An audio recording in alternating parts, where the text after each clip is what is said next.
This time I'd like to talk to you about the linear bearings and the problems you may have and what's important and what isn't. In this state of disassembly, because I've assembled it, looked at the problems and come back. And when these were supplied to me, these photos will show a bit clear. One of the bearings is sitting proud, and on here is the two short bearings, but they're pushed up too close to here and they should be spread apart. So there's replacement bearings coming, so when they arrive, whenever they arrive, I'll fit them. But I'd just like to show you bearings and the problems you may have. The balls in there are set a certain distance apart. Just say they're 10mm apart, so that means a 10mm shaft will run on the balls quite well. A 9.9991 will be a bit loose, a 9.99 looser, a 9.9 fairly loose, 9 sloppy. So that's where the cheap shafts, cheap bearings vary, and that's where you get problems. Now I've got two bearings here. Now I'll just move this shaft, maybe 1mm. Now I'll move this other shaft and even listen. Hear the slop? So what that means is that they can be like that, have slop in them, they can be like that, they can be like that, or they can be like that, or they can be like that, or like that, or like that, or like that. So if you get any problems trying to get a nice flat square surface,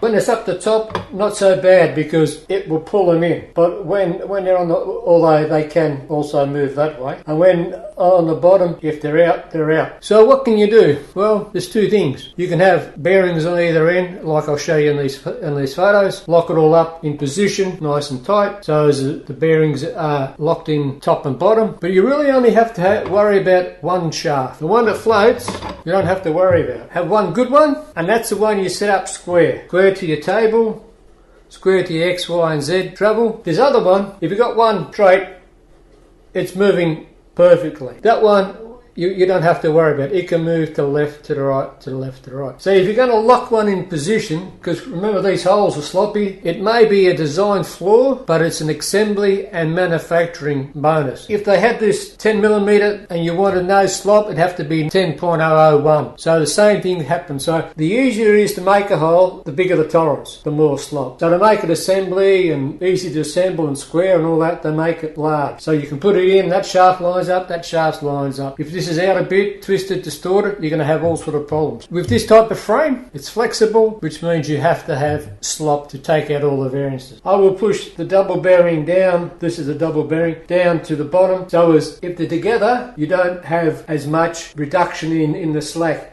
So if they're down here, if they move at millimetre, when they're that far they can move further. When they're further apart, that's less the slop. But this is a solid bearing, and that is the slack one.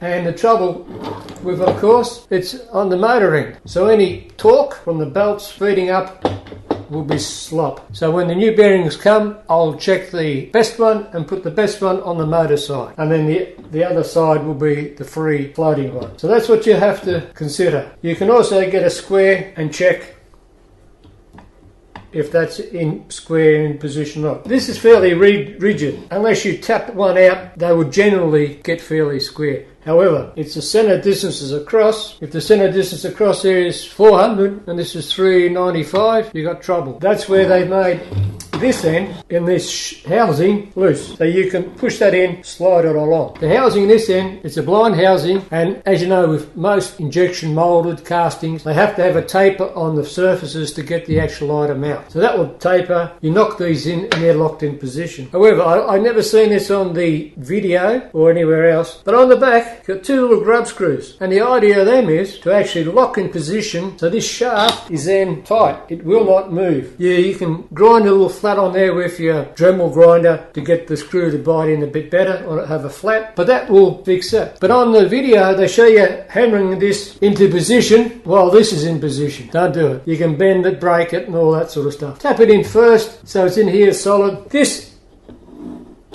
may have to sit there. It may have to sit there. It says it's flush because that's 400.